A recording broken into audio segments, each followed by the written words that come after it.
Today was like one of the worst hair experiences I ever had. I'm crying because I'm upset. I'm upset and I'm angry because the month of August was supposed to be a big backlash towards African braiding shops. Many black women in the community complained about the lack of service, the overpricing or overcharging, and basically the disrespect that African braiders have towards black American women. Now, this is not every African braiding shop, we understand, but the situation was escalating because of the repeat offenses, not known in just one city, but many across the United States. In Atlanta, we heard about it. Philadelphia, we heard about it. Harlem and other parts of the East Coast corridor, we heard about it. And now we're hearing about it in Detroit. There's a situation where a sister was getting her hair braided, and I want to show you the altercation so you understand exactly what we believe happens. And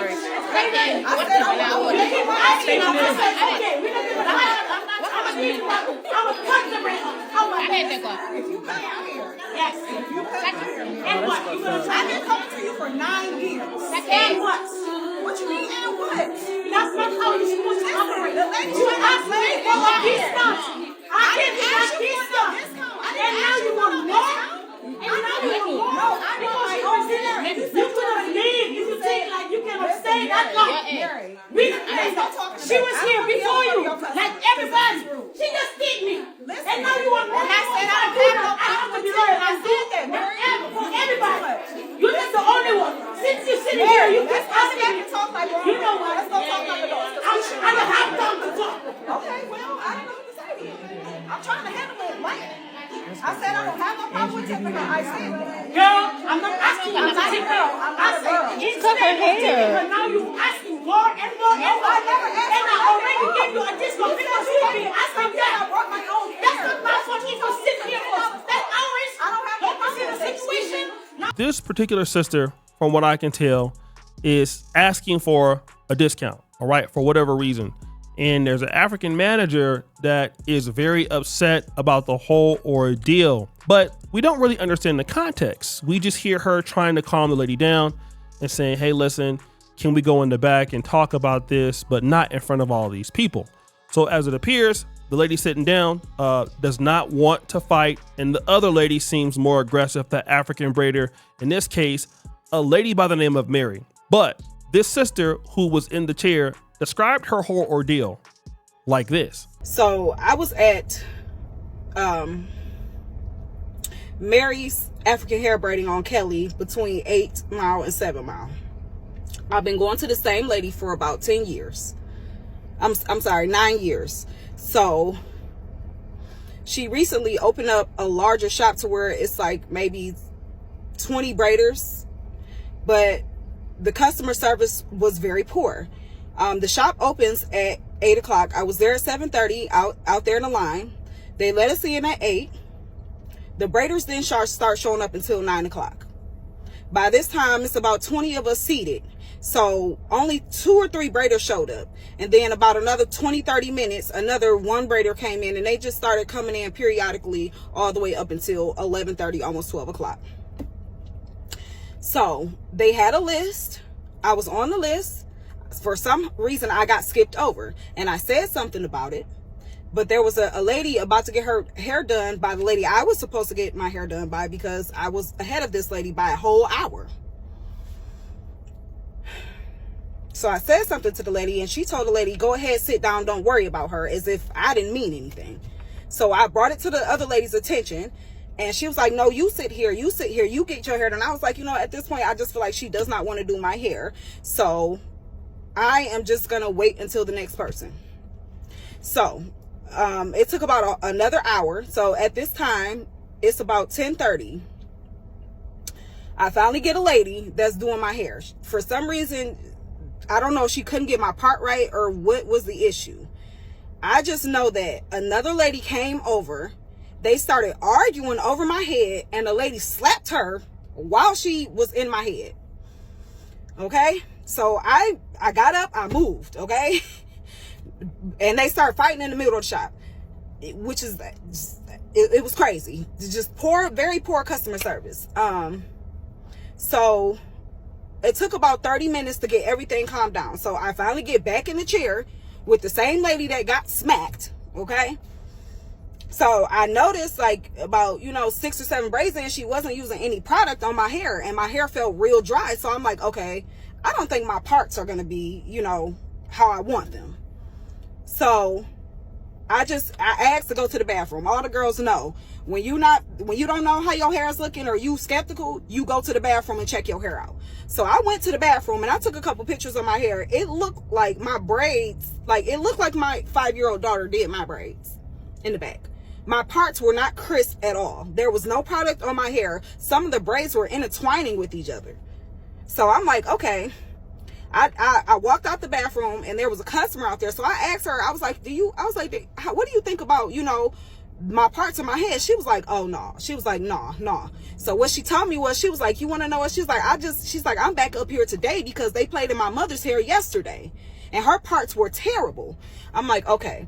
So I was like, let me go talk to the manager, because like I said, I have been going to this lady for 9 years. First thing that she mentions is the fact that she showed up very early to get her hair done, and that there are 20 African braiders that are in the business, but they have a habit, or at least they were coming in very, very late. She's upset that they have come in late and now they're wasting her time. Now, she's trying to get her hair done by Mary, who is the braider, but for whatever reason, a fight breaks out. All right. And so after the fight breaks out, she's there again. And then all of these things are happening at the same time. But wait, there's more.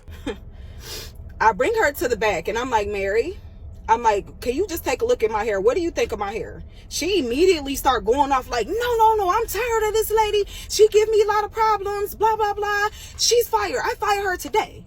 So I was like, okay. And she immediately just ran back out to, where all the people were. Cause like I said, we were in the back. And I guess she fired the lady, and the lady went over and smacked the girl, I guess, that smacked her. So now it's another brawl. This is brawl number 2, okay? Mind you, I got a couple braids in the back, so now I have to find another person to braid my hair. At this point, it's like 11 something. I can't really remember time. I just know it was around like 11 something. I had been there since 7:30, mind you. Sat down at 8 o'clock. So this is 11:30. I want to say between 11 and 11:30. I'm so mind boggled. I really, so she finally found somebody to do my hair. So I had to wait to get my hair taken down. I did get the full service. The lady that did do my hair, she's done my hair before, and she was really, really sweet. I've never had no issue with her. And even in the midst of everything that was going on, she was really sweet to me. So I have no issue with her. It's Mary that I have the issue with. I guess the lady, she owns the place. So when it came time to pay, I asked Mary, I said,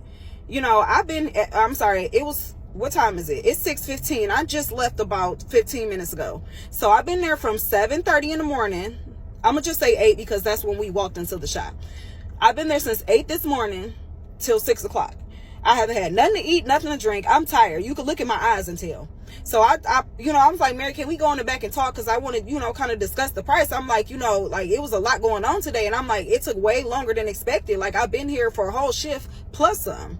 So she just went out like how she went off earlier when I, talked to her about the braids in the back. She just went off on me like, you gonna pay me my money, da da da da da. Start going off on me. I'm like, you know what, Mary? I'm like, you know what? I'm gonna pay you your money, but you want to know what? I'm never coming back. And I'm like, you don't even realize how many customers you lost just based off of the things that happened today. So after the fight breaks out, another fight breaks out again. Not only is her hair not done correctly, the owner, Mary, is fighting the lady. They fight again. So all the customers see this fight. Not only that, the lady is basically reassigned to somebody else. And so now she spent the better part of her entire day, starting around 7 o'clock in the morning to around like 6 at night. And so what she's asking for the lady to do is, listen, can you compensate me for what has happened? You understand what has happened, okay?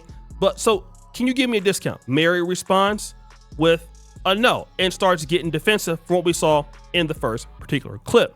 Now, let's talk about this. I live on the continent of Africa, and it is customary for businesses to operate with a seller's market mentality. In other words, I own the business.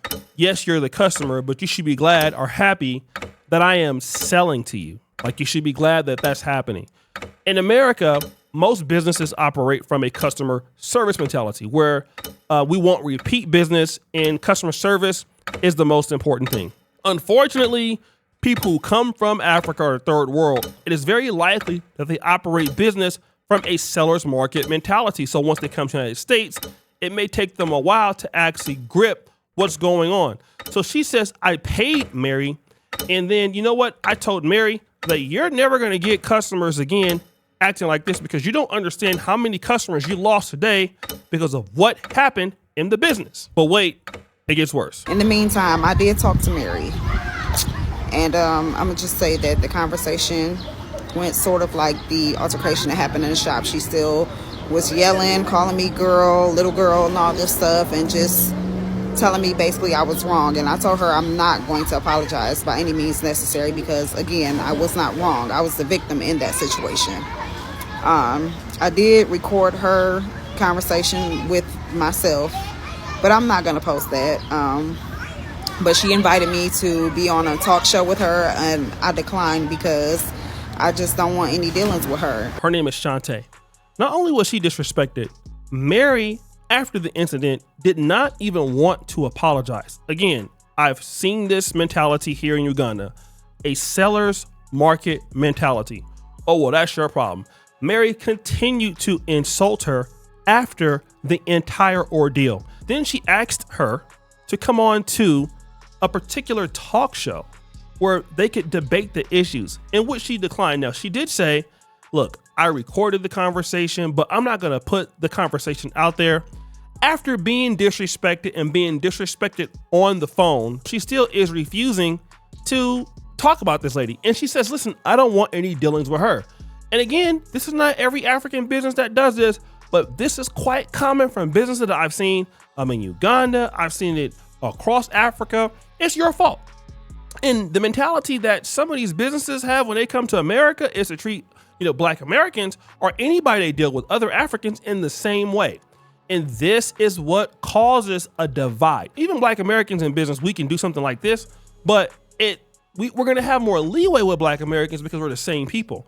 We're not going to give this many opportunities to somebody who's not in the particular community, right? Now, we'll support you because you're Black, but you don't have as many chances to mess up as a Black American does. It's the truth. Just like I'm in Uganda.